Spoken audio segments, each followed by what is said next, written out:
We'll try to float as much as possible. Yeah, So, yeah, it'll be good. I think we're good. 4, 3, 2, action.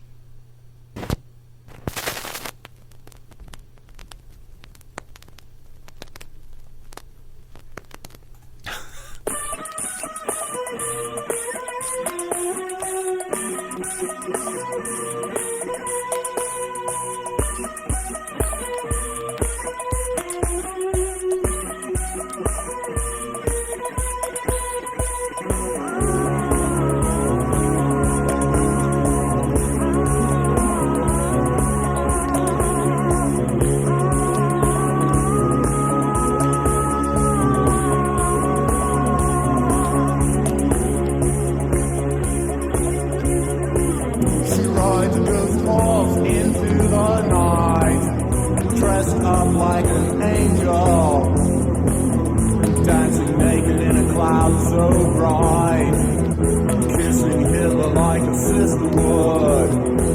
She had a kitty no one would love, dressed in satin, wearing her gloves of cold leather, touching my face, holding my face. Digby choo-choo, choo-choo, Digby choo-choo. Oh boy, yes. It's fun. That's all that matters. There's the first tune right there. That song is the one I remember more than anything because when we first got your record that you did, this is I think, is this the first song on the record? Yeah, that's kind of where everything started too. Of course, so everyone's going to play that one story first. in that. Yeah. And then the lyrics were just so strange. Mm-hmm. The whole thing, the way it came together, was funny. If you want to hear about that, but that kind of got the ball rolling. Right. So give me. So explain to me. I mean, obviously you're my cousin, but what do they call you? Because I call you cousin Donnie. Mm-hmm. There's Donnie Darq. Mm-hmm. I actually used to hate the name Donnie because of Donnie Osmond, and I was a Don. But the Donnie Darq thing came up because when my brother died under such heinous circumstance, he was either murdered by the Hells Angels or he committed suicide, and so it's always been really mysterious. But that's where the Friends of Ghosts name comes from, and that's where Donnie Darq comes from, because it's very brooding over his really messy death. So the first record was Friends of Ghosts. Yeah, and that was actually a full-sized LP that only had 4 tunes on it because we ran out of cash, and it's all just recorded on one side. The other side of the album is completely flat. It was blank. It was like smooth. Blank. Because you didn't even like double press the same thing on the other side. Yeah, and what happened was I was in another band, and they had already blown $10,000 in the studio on recording, and then these guys just traipsed out. They wouldn't sign anything. They didn't finish their stuff. The guy didn't have any money left, and he was ready to bail. So I went, hey, I got some songs, and I'm here, and I went for it. I had to come up with some lyrics and a tune. I had a tiny little Electro Harmonix drum machine that was like a toy. I had my bass in there, and my friend Sport Thompson was rehearsing in a stall right next to the studio. So I ran over and grabbed him. He's ad-libbing those guitar parts.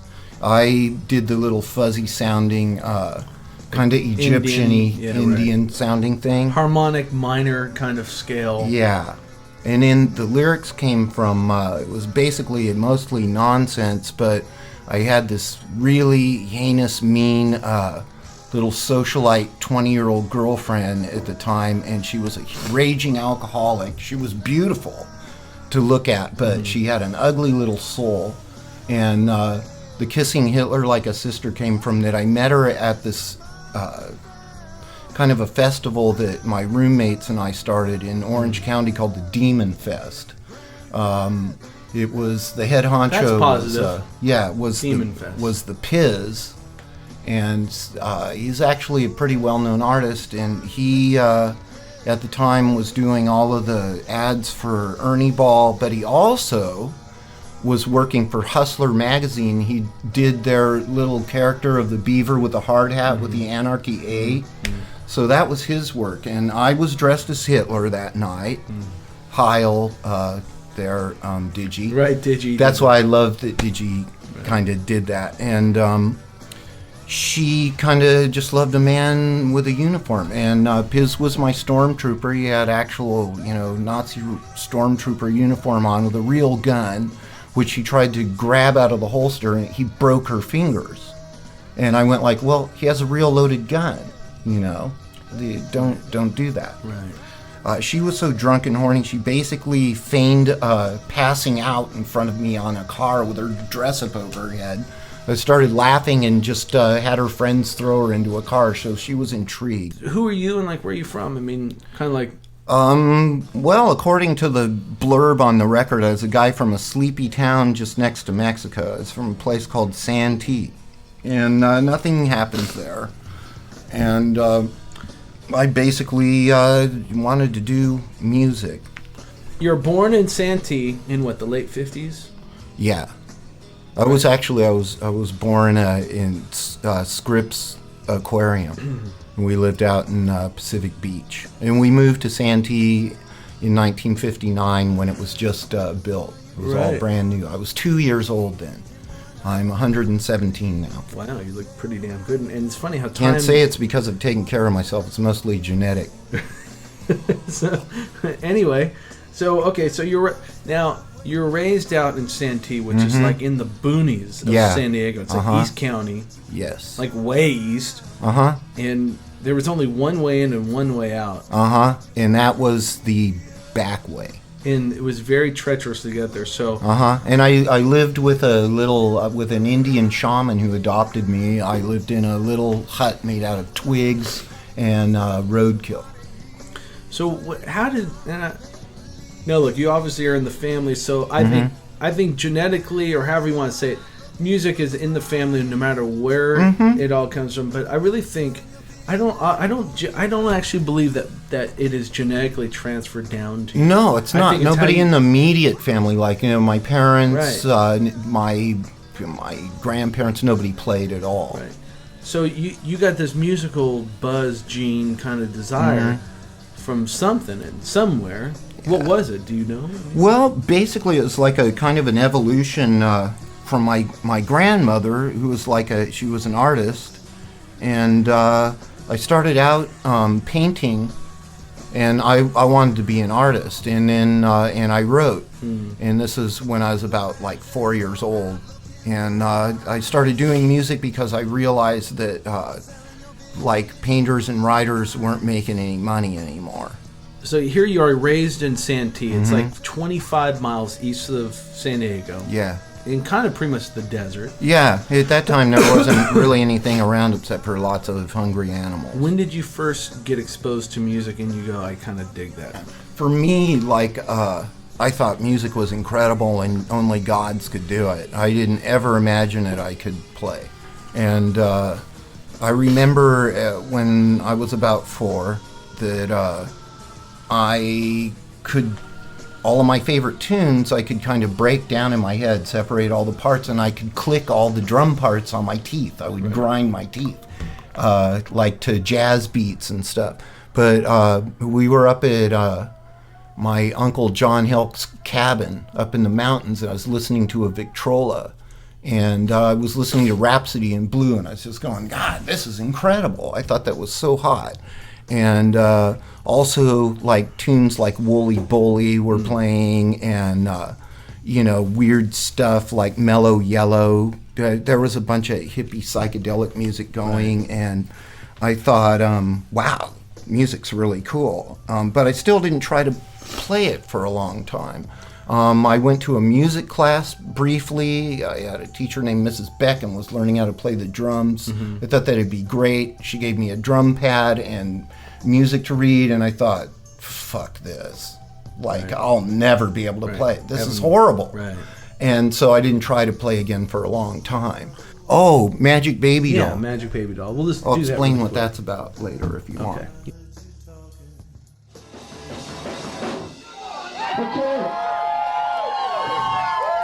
And there's nothing more take on beer coming on to like a lot of electrical gizmos.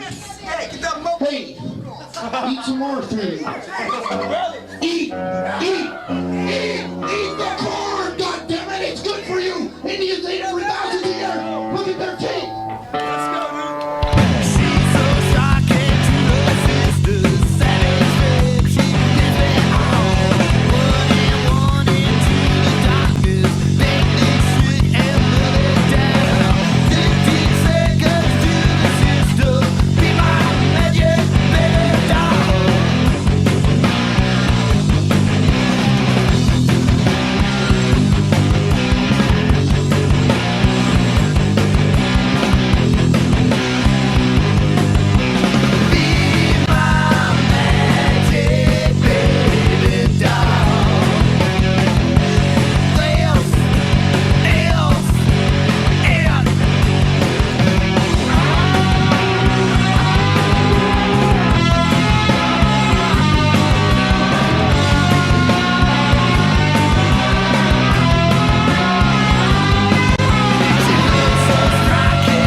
Give me a quick, and sum up in 30 seconds what that song is. That song, I had just come off of the road with Honey Glaze. We were opening for Stone Temple Pilots, and then the band blew up. We had just won the San Diego Music Awards, and we made a band called Pico de Gallo.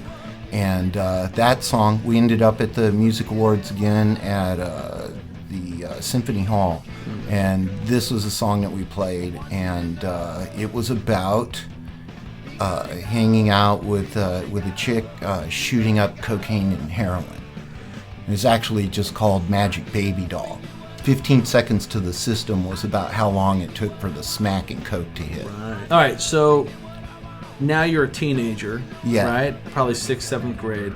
Yeah. When did you actually get an actual instrument? Where you actually got a guitar or a bass? How did you start? What was your first instrument besides that really awful drum experience? My brother knew I was starting to get interested in playing. What happened is I had to go to church a lot because Mom was my Sunday school teacher. And I met the chorus leaders' kids. It was just an Irish family, hard drinkers, the Main brothers. They had a band.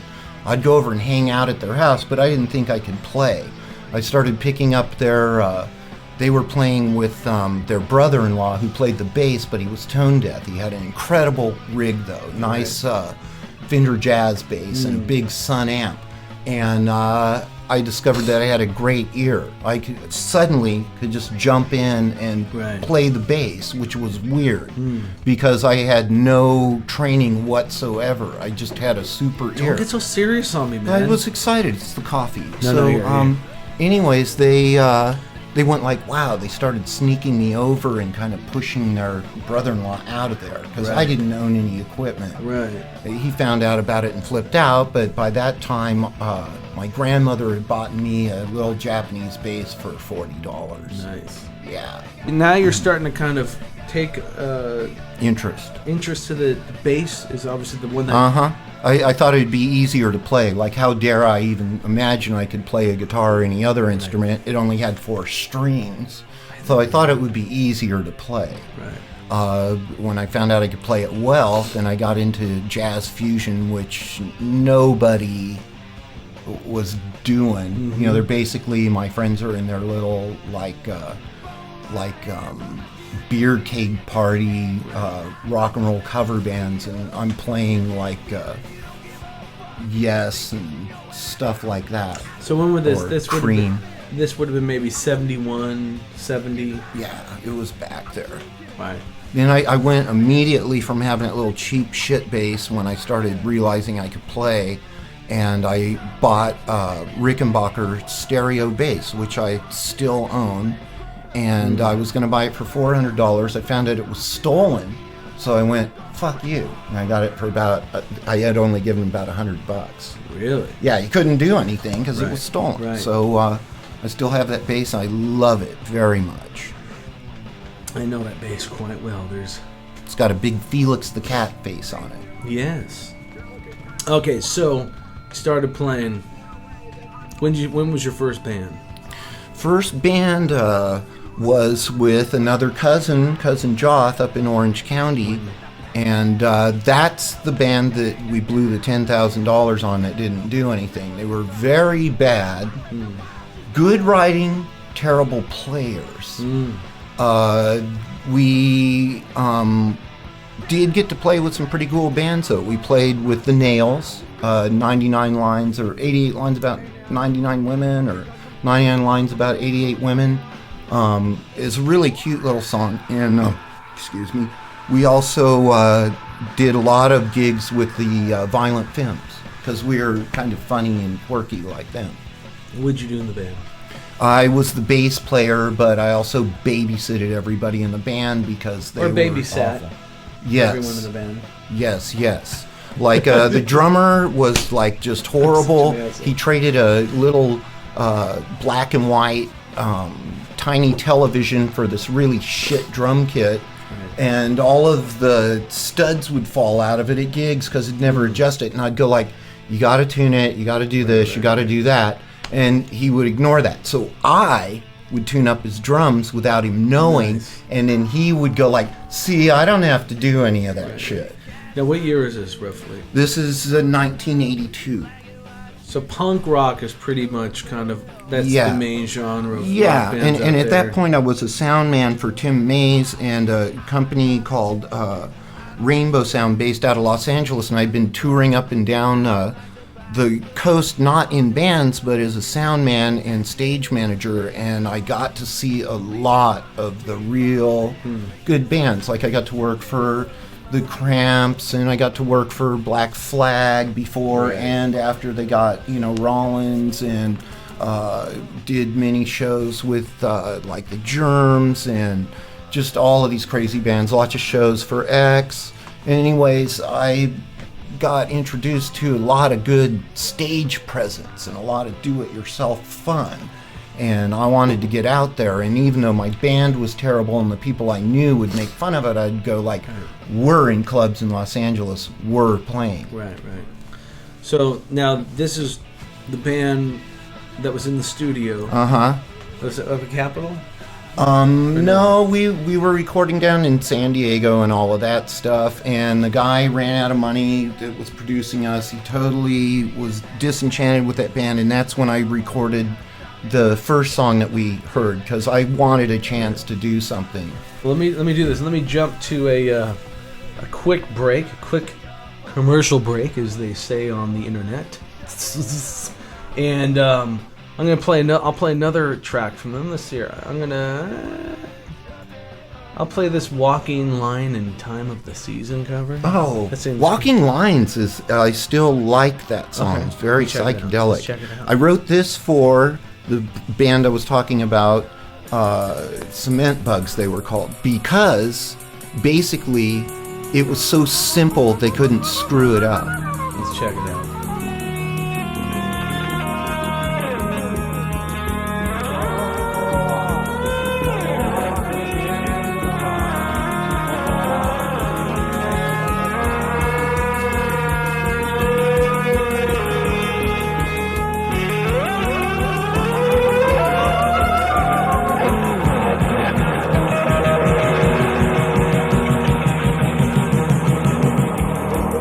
From the back of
I dig is you can hear some of the crackle because I actually I went out and bought this record back in I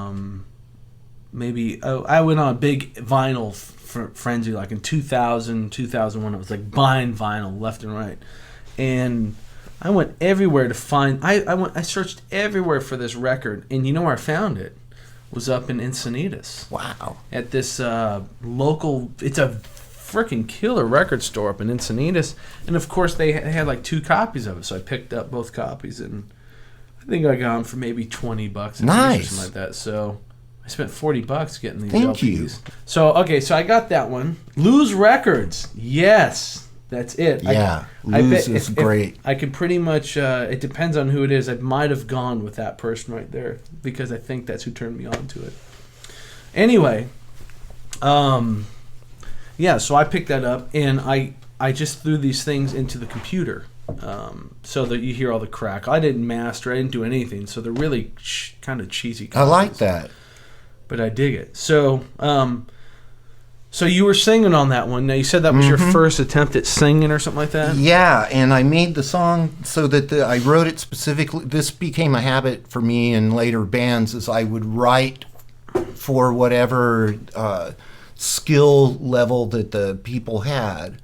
And so basically that was 3 open chords.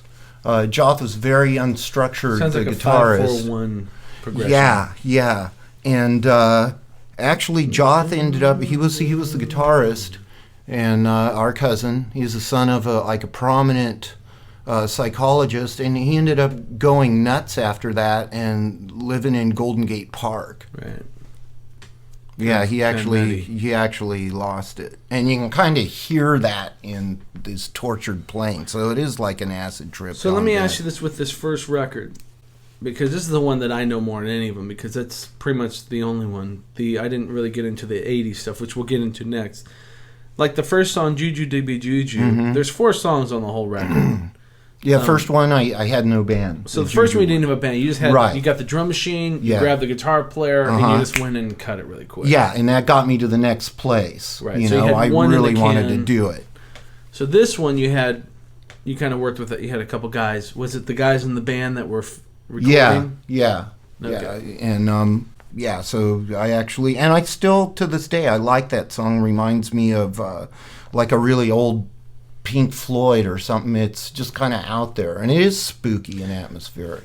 Let me ask you, like, how long did you take recording that, though? I mean, it was just went off like, it was like one or two takes. Yeah, maybe an overdub here and there. Some vocals. No, the only overdub was I recorded something off of the TV. You hear a little voice saying some from the back of the hall or something. So it was almost like you snuck in and threw your tape on the machine and said, record me really quick and get all my stuff done. I like it. I've done many records like that, where we had no money and we would sneak in either after working on someone's record.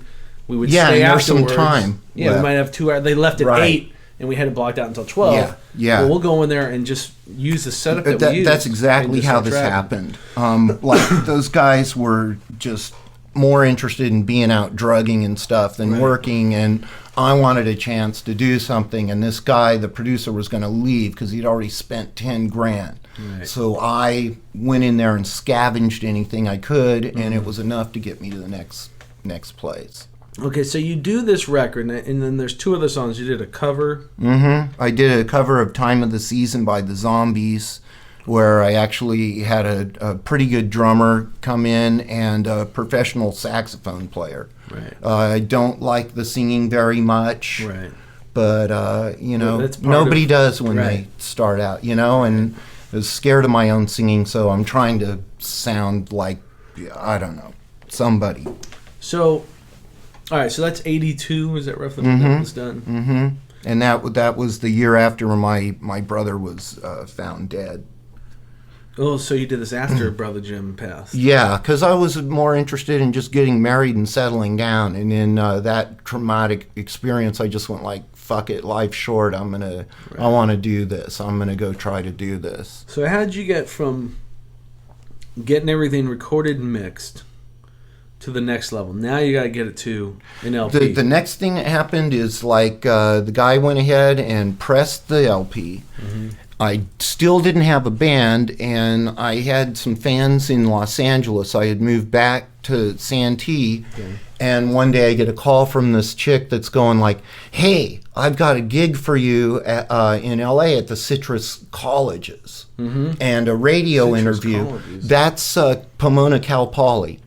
And they wanted to do a radio interview at the K-Space, KSPC.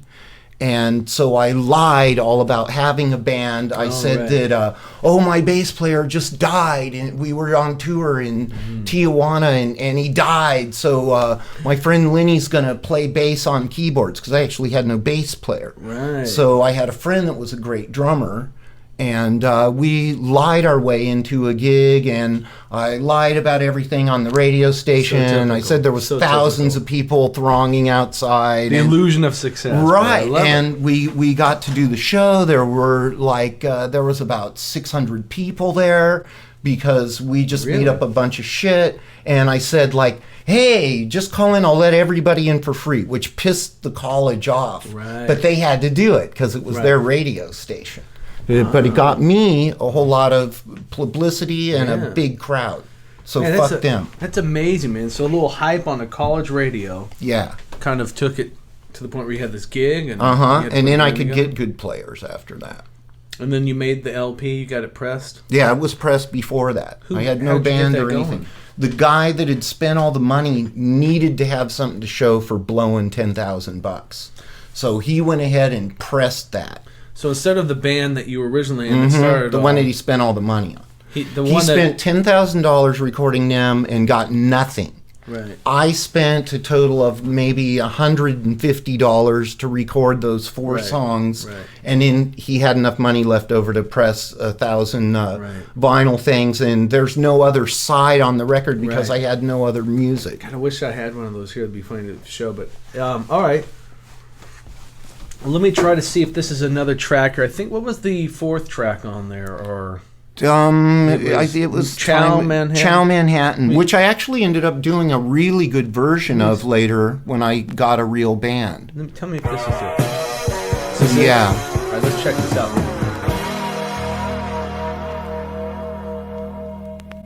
Sits like a mannequin haunting the corner of the factory stairs. Animated, sits in a circle at the show. Edie dreams, screaming in evening gowns, basking in a Harlow glow. Edie knows what only Edie knows. Rhinos are interviewed. Her baby golden dream, trying to remember his name in her publishing is your space age deal. Now she poses quietly, feeling all the things only a mannequin can feel. Sitting in my shadow world, she takes me down. Hollow plastic shadow world, she takes me down. Let's get a look at you now.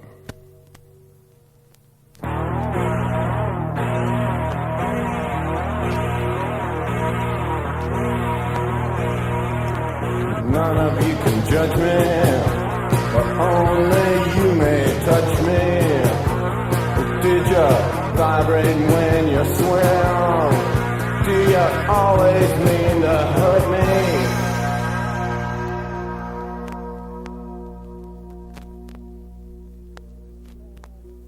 Getting ready for 14 hours for the party. The films are showing. Is she dead, Andy? Are you dead, Edie? Is she dead, really? Are these films really over?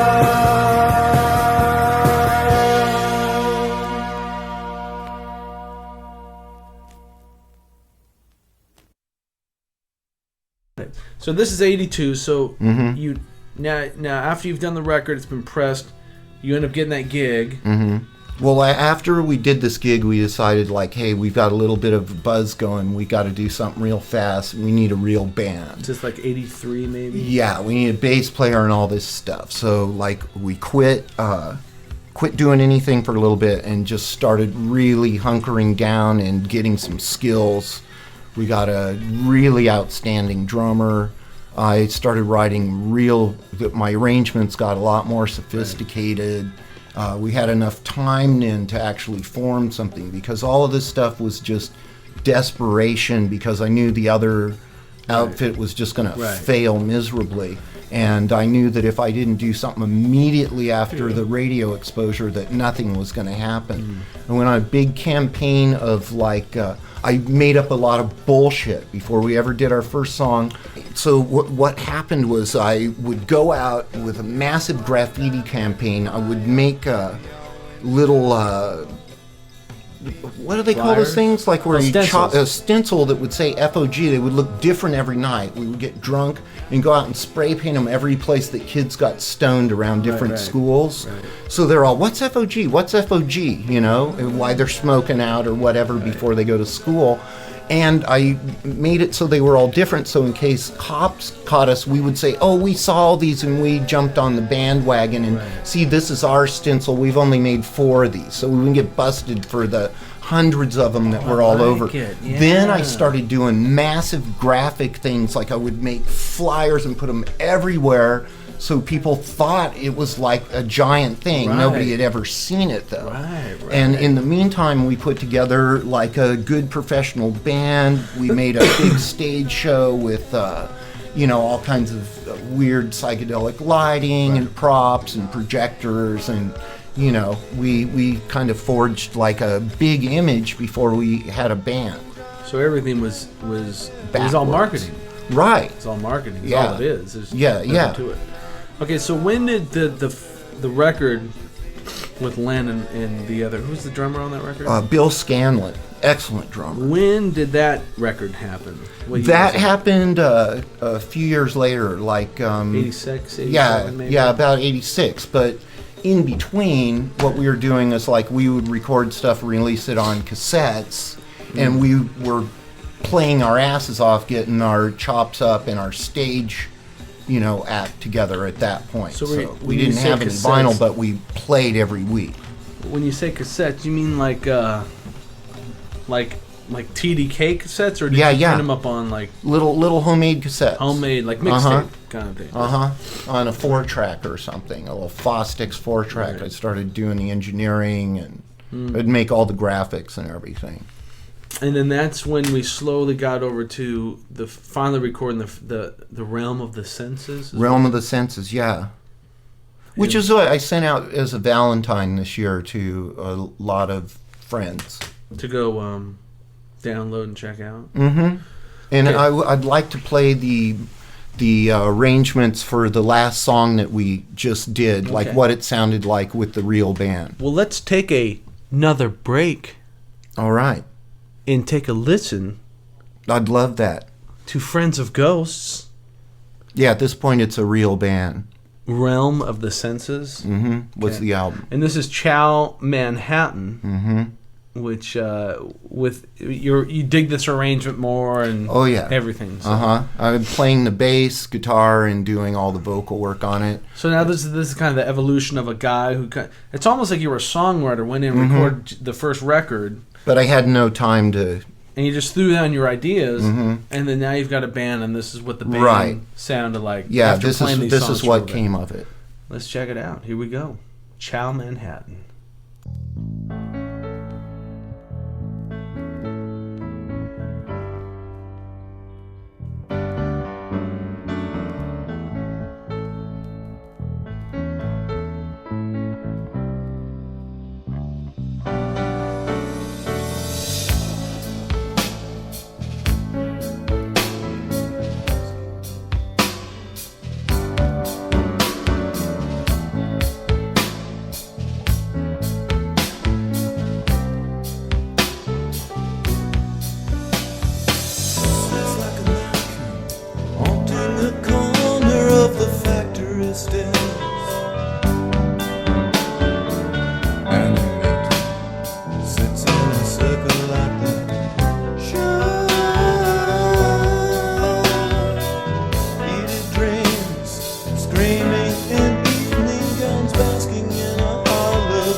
jungle, the mighty jungle, the lion sleeps tonight.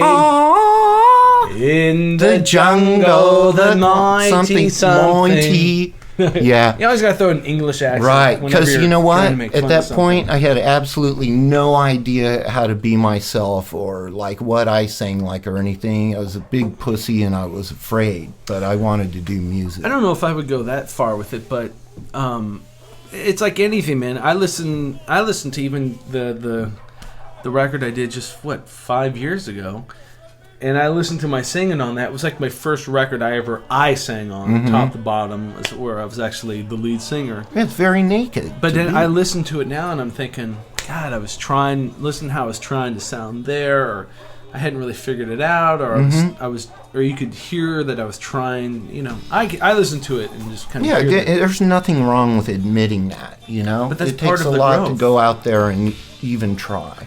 But what's funny is that everyone that listens to it, like I can listen to these songs, I'll even listen to the first record, and I get it. You were young, you were trying to figure it all out, and Yeah, we got to remember this is over 20 years ago. But it's man. cool. I mean, kind of Thanks. where it all starts off. So I mean, and the cool thing is you can see how it evolved to what it is to the modern times. So. Yeah, you can hear some actual honest, you know, trying to be a actual player. Friends of Ghosts, you guys are playing around San Diego a lot. I would say that at that point you market yourselves as probably one of the San Diego bands of the era of the mid '80s. And you know, we got to play with some real bands and stuff. Well, what were some of the clubs that you're playing down here? I mean, We played the Spirit Club a lot, which was funny because we were friends of Ghosts.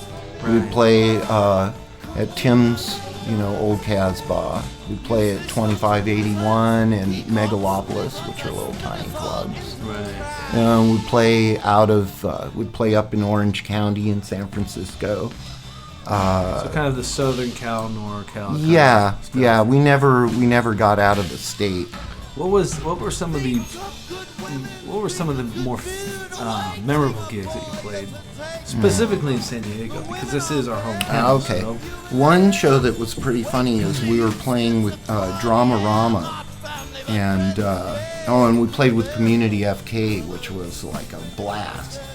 And when we played with Community FK, we had about 1,500 people at that show, and they were using our equipment. You know, we were sharing gear. So we were at Club Mirage, and the owners, these Arab guys, tried to Of course, they stiff were Arab, us. right? They tried Club to, Mirage. they tried to stiff us because they had to pay, Community FK, and we went like, I had two huge guys working for me. We went backstage with these guys and went like, okay, the show's basically over. We're gonna go up and unplug these guys and split right now. Like, this is this huge guy, Tiny, and my other friend Scott, and they went like, they're all like, okay, give us $400, and the guys went like, $400, and then they went like, okay, 500, and they went like, $500, and they went like, okay, 600, and the guys got the point. They gave us $600. Right. Yeah, Why is it always that the big guys are named Chinese? because they want to It's be just the dainty. oxymoron. Right. How long were you guys a band? We were pretty good and stuff until right about 1990. Everybody started cracking up. First one to go was Bill, who I had known since he was like 15, turned into a speed freak, and he went so crazy one night that we were kind of scared of him. So I had to let him go, and it kind of broke my heart. And I went out to get us another drummer. I put some flyers out. I came home, I was really depressed about it. And the phone was ringing and I was pissed off. And by the time I had got home from just putting these flyers out, I had a great drummer on the phone who wanted to be in the band because he had seen us on television. We were playing on Cox Club 33. They used to broadcast a show like every week. Do you have video of that by any chance? Yeah, I do. We actually ended up winning like an award for the top 3 shows that they ever showed there, and basically they showed the show about like 4 times, which was kind of cool. So 90 though, everything's starting to kind of fall apart. Yeah, everybody's like doing the rock and roll drug addict thing, and the band kind of blows up, and Lenny's like wiped out. He marries a stripper and falls off the wagon. He's wiped out, and by now I'm in a completely different Friends of Ghosts with a guy who was a scientist and this drummer who is like a son of like some professional Los Angeles football player.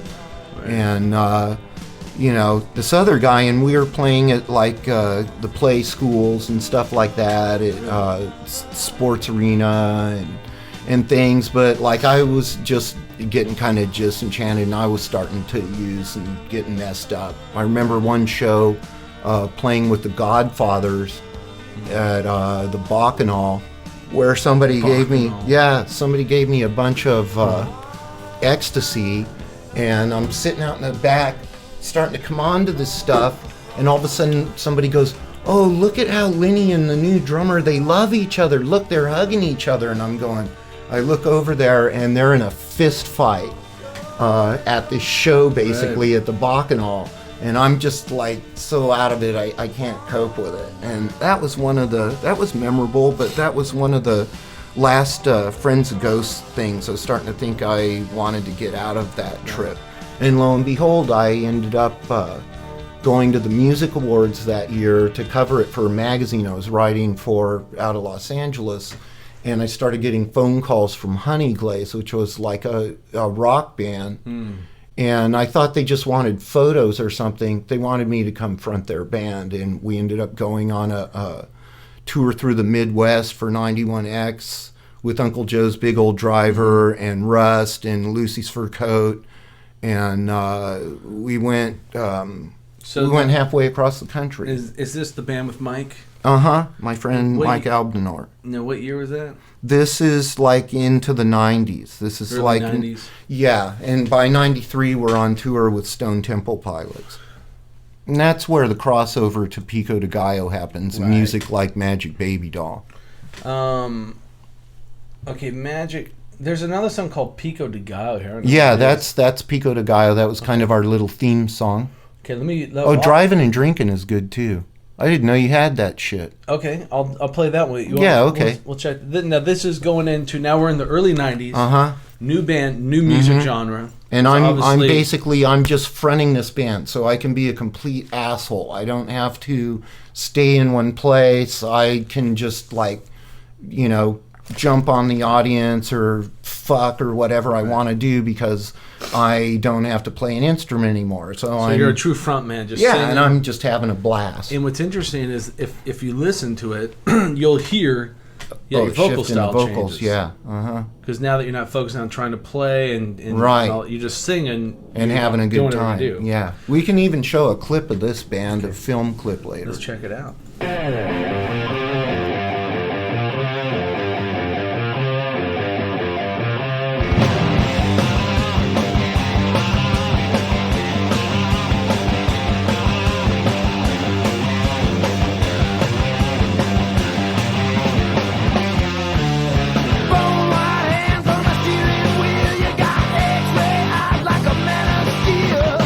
You can't feel it, you don't give a fuck, and if it gets in your way, then I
just listened to your band.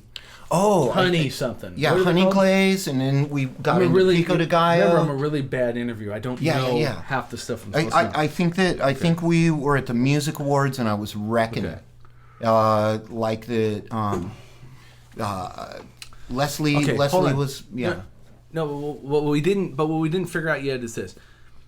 We heard the Pico de Gallo, so now we're in Pico de Gallo. So this Honey Glaze, what are they called? Honey Glaze. Honey Glaze kind of morphed into Pico de Gallo. And so Pico de Gallo is a short-lived band. Yeah. Like 8 months or something like that. Right, and we went from 0 to the Music Awards again. Like 8 that. months. Yeah. So here you are at the Music Awards. Band's rocking. Yeah. You're doing. This is a huge gig for you guys. Yeah, it's a great big thing. We're at Symphony Hall. My folks have balcony seats. Stuff is smoking. We had just come off of like a tour called Live Up the Five with the Dragons and Diablo 44. We're on the bill that night with Jewel and Is some this other stuff. This before Jewel became huge? This is right when she exploded after that. Okay. And nobody ever saw her again. She was just tiny little pieces. Right, just It was little... before she even got her teeth fixed. She was like still living in her van, I think. So she was still homeless down here, struggling. Yeah. Soup kitchens. It was and all that. right before like everything just happened for her. It was 94. Okay. Okay, so big gig. What's going on in your life though? 94. I'm completely insane at this point because love of my life was diagnosed with bone cancer, and they said she had 6 weeks to live. I was just completely crazy about that and was getting really loaded. We were going to do this show. It was going to be a big deal. It was about 15 minutes before we were supposed to go on. I was starting to make jokes about how we were the bastard offspring of Jewel and the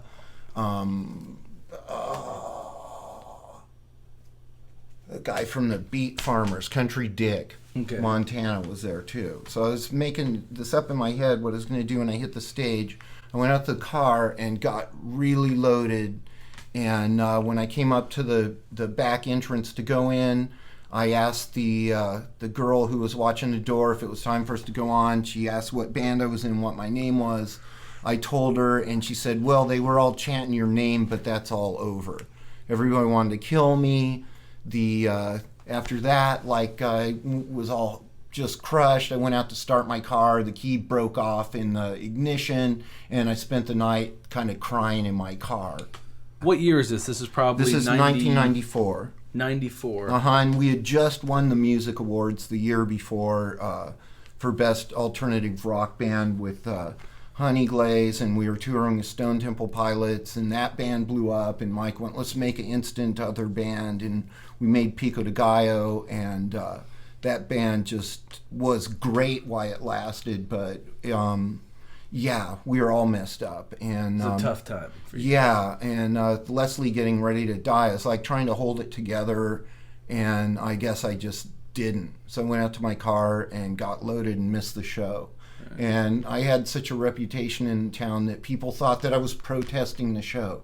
Like half the people wanted to kill me. Other people were going, no, he did it on purpose. It's a publicity stunt. Right. He's blowing off the whole Music Awards because he thinks it's crap. Right. And, which I wish, you know. You wish you were that creative. Yeah, I wish I was so idea. cool. Yeah, and well, all of anyway, your other crazy marketing yeah, ideas they you were. did, I had a lot of good savvy. I actually just read about like what a lot of other people had done, and basically got a lot of mileage out of knowing what to do with the media. Okay, so all right, so here we are. You're with Pico de Gallo, short-lived band. Yeah. Kind of a real transitional, tough period anyway, emotionally, and what's going on in life.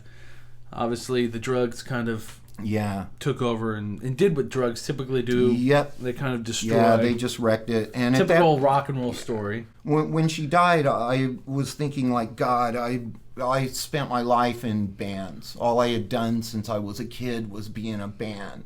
You know, my brother had passed away.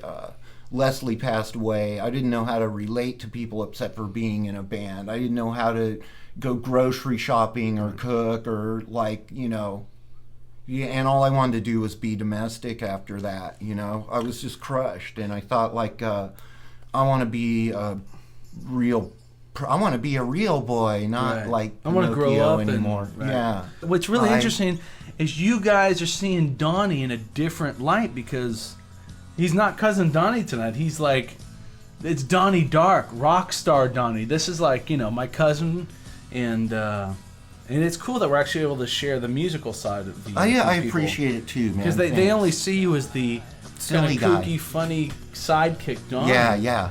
But what you guys don't realize is that when I was a kid growing up, you know, he was also one of the people that was in the family that you would look up to and go, well, that guy's doing it cool too, and he's a bass player, and so I mean, dude, you know what's funny is I wish I had it, but I'll never forget when Todd and I went out to your house when I was about 15.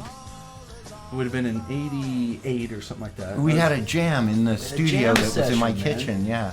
And I just remember you had like the drums, and you had like the whole room was just totally The entire ghetto dining soundproof. entire dining room was just a studio. It was stuffed wall to wall with equipment, a huge Right. PA. And I recorded that, and I might actually still have the cassette somewhere. But I just remember that we were all on there, and on the cassette that I recorded the jam session, one song is still on there, like I recorded over, but there's us playing Kool-Aid. Well, You whatever need it is. Kool-Aid, You need baby. I got Kool-Aid. Kool-Aid. And it's you doing your whole Donnie thing, and it's cool because it's such a rare moment of us musically doing something together. And I think Todd was there, you were there, and me, and we were just kind of trading off on musical instruments, so it's kind of a trip. So, all right. So anyway, getting back to this guy here, it's funny because now that the second part of this so-called podcast or whatever we're doing, now I'm starting to feed off of the chat room. Just anyone that is listening to this, there is a live chat going on at live.chef.com. No, I'm joking. And so we're kind of vibing, or at least I am, a little bit off of the chat room.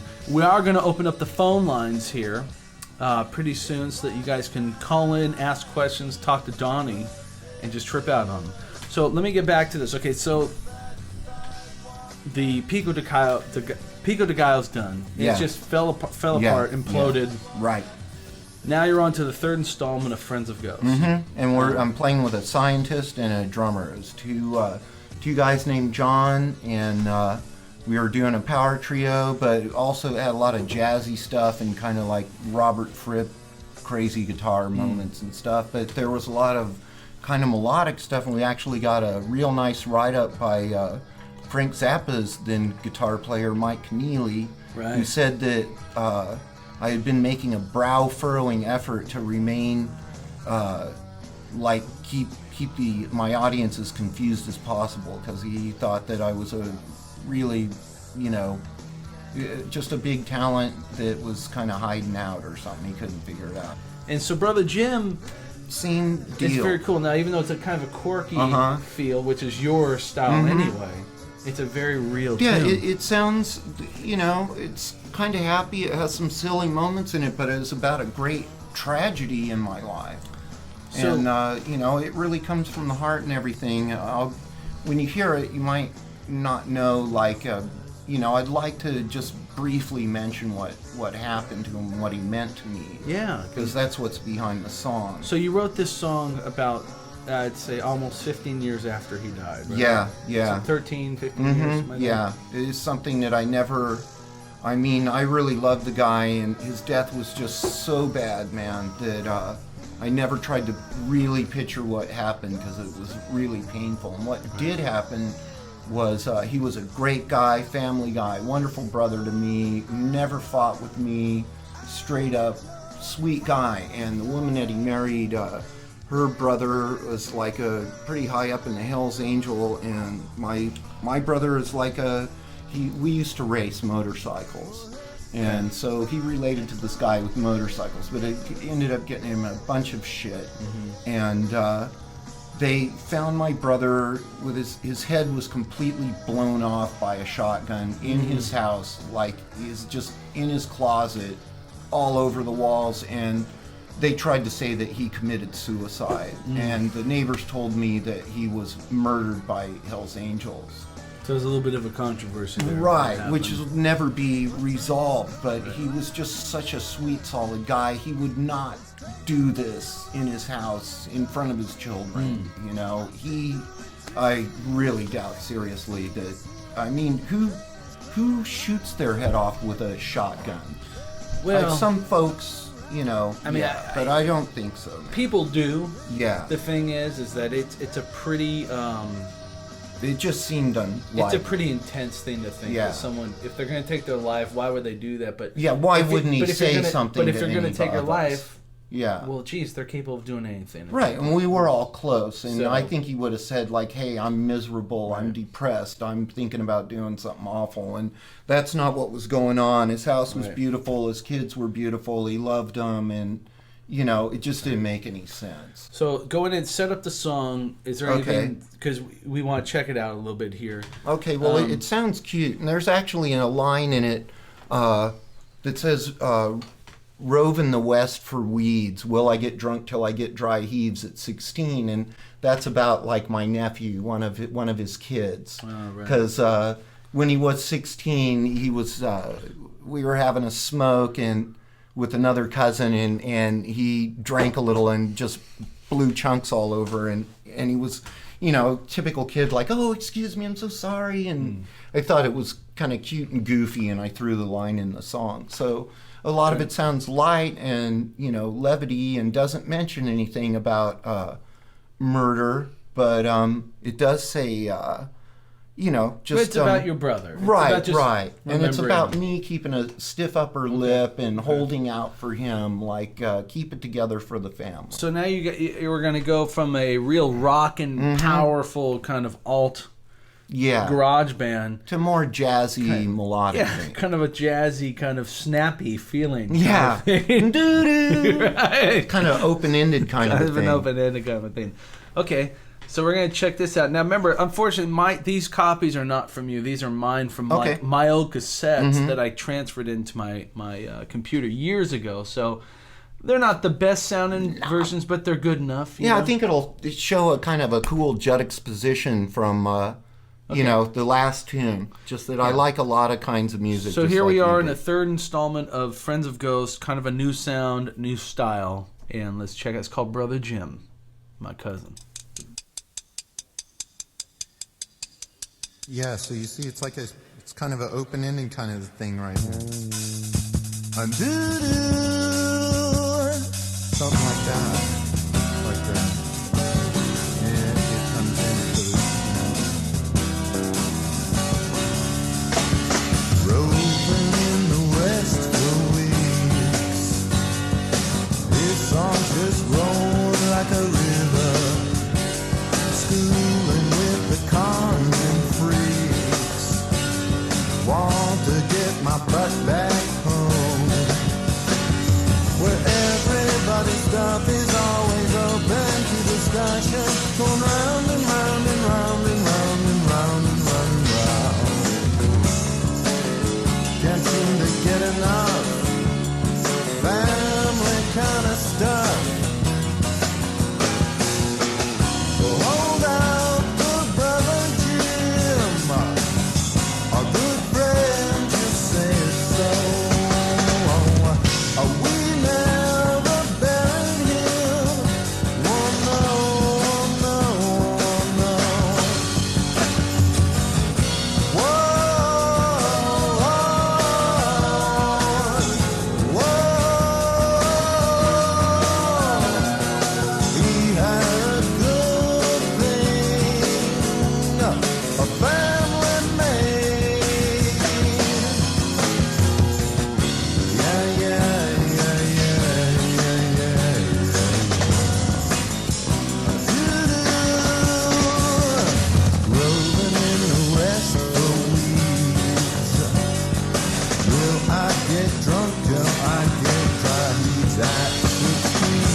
Okay. That's Cousin there. Now, as you guys will know, that's a pretty big change as far as musical style goes. The I'm like you, evolution man. of You know what is really Donnie cool about Darq. like our family is like, man, don't you just dig every kind of music so long as it's good? as long as it's good, Yeah. you know. I mean, it could be. We're pretty open-minded about. I'm not really music. crazy about blues, but if it's good, Yeah, it's Then like you wouldn't be just why would you right care? down in that, but you could go like, oh, I dig this song. yeah. And that's the whole deal. It's got to be good. Yeah, You know, it's like even- you don't like blues, but you like old Zeppelin that has some like totally. But I They, dig they that like blues. Muddy Waters or something. Right, they loved all this Yeah. stuff. You finish up with the third installment of Friends of Ghost. Mm-hmm. You end up getting married, going to San Francisco Yep. Bay Area, kind of go through a pretty rough marriage. Oh and- yeah, and the kind of thing that people commit murder. it's and almost like suicide it's over. almost fairy tale-ish, where you Oh can't yeah, believe what it is. It's like a movie. You get out, Mhm. you come back here to San Yeah. Diego. So you're back at square one. Yeah. What's but, on the You where know are we what's at now happening? musically? with you? I feel like What do you I've think? had a very interesting life up to this point. I'm lucky that I didn't go nuts. Yeah. I'm back in the bosom of my family, and I'm enjoying life. I like to cook. I'm a good cat dad. I've got 4 massive cats at home. Where do you see yourself as a musician going out to the rest of Where I see now is like I've always, this entire thing throughout music, I've been a media scientist also. And we have so much power like in our hands as far as like being able to broadcast this or have our own studios and record our own albums. We have like a lot of control over that, and it's a blast. We get to do music again, and we get to do film again, and we are having a good time.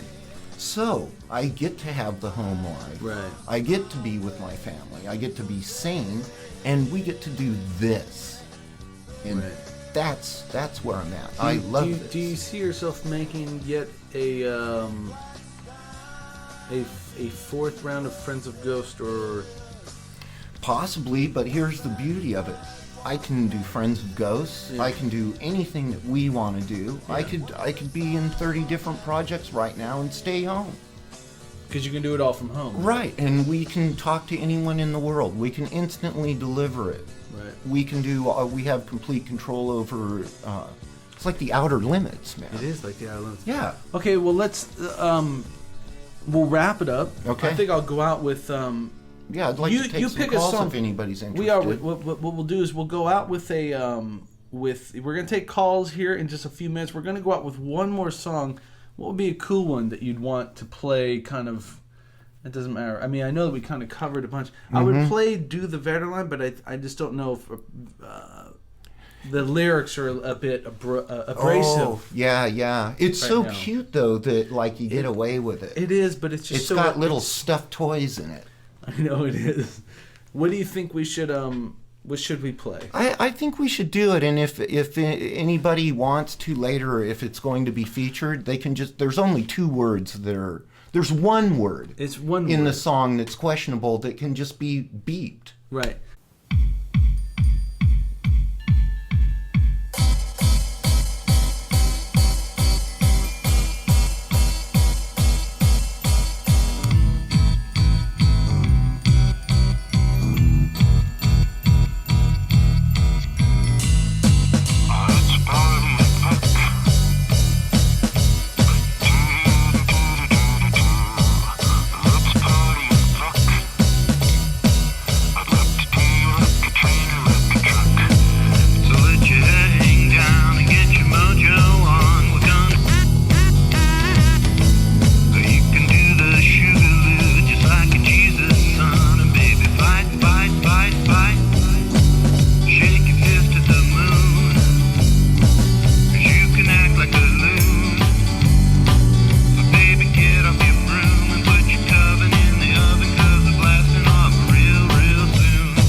Let's party and fuck.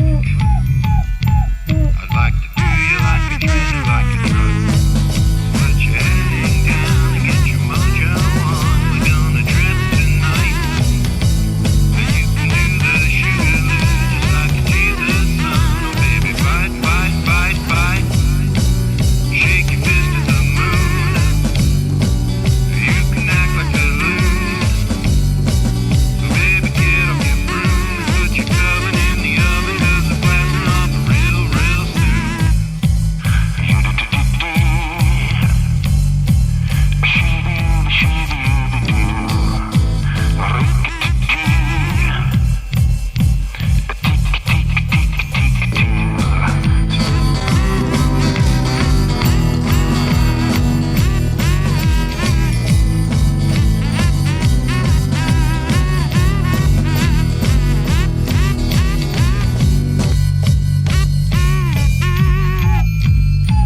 So let's pick a song from Friends of Ghost. Okay, I think I'd like to. God, there's some really cute ones, and they can go to that site and they can hear more of it if they want. But I'd like to do 11 Boy because it's about me being 11. I started really wanting to be a creative person seriously, and it's basically just kind of this big fantasy about learning about the universe.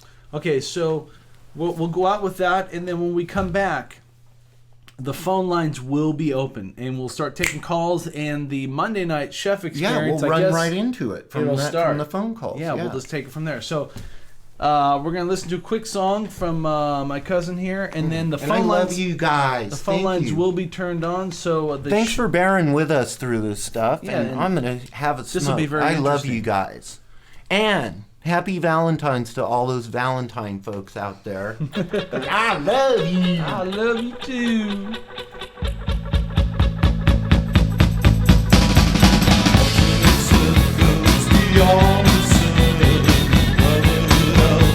Strangely divine, knowledge rocks roots of great trees.